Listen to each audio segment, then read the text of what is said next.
This is Advancing Your Business, Your People, and Your Legacy podcast, where we will discuss all things that impact the growth, value, and sustainability of privately held businesses.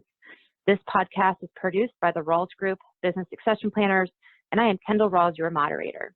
Today I'm joined by Champ Rawls, a partner of the Rawls Group, and Gina Miller, who is a partner with Bennett Thrasher in their dispute, valuation, and forensics department. Today we're going to talk about value. Depending upon one's perspective, value can take on many different meanings. Banks, IRS, Wall Street, valuation specialists, business owners, vendors, strategic relationships, such as franchisors or manufacturers, all view value differently. And depending upon one's reasoning for determining value, one's approach view could change, such as buying, selling, transferring stock, etc. So Gina, can you share a little bit with us about how do you increase value? Sure. I think there are two really important aspects of increasing value, and that is to grow that cash flow, earnings numbers, revenues numbers, because that's what a buyer will apply a multiple to. But that multiple itself is really dependent upon the forecasted growth as well as the risks.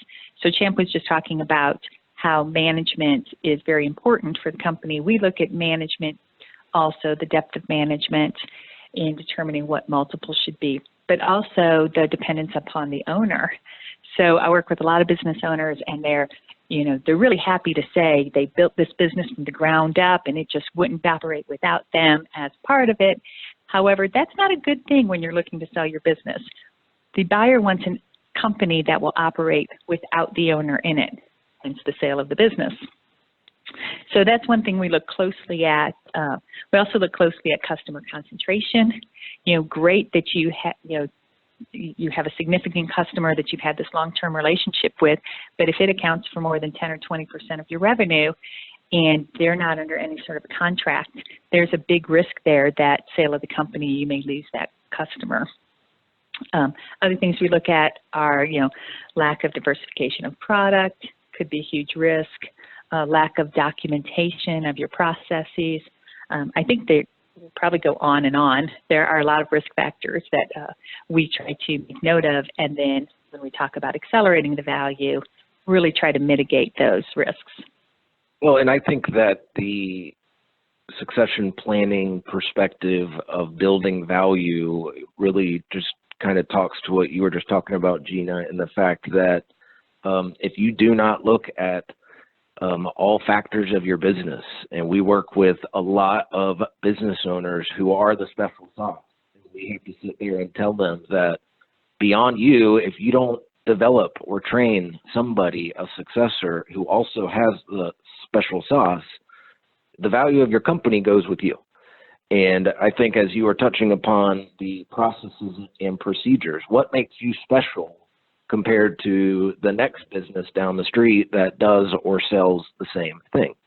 I think one of the huge things, and Gina, maybe you can talk to this about multiples, is developing, implementing, and communicating a strategic plan.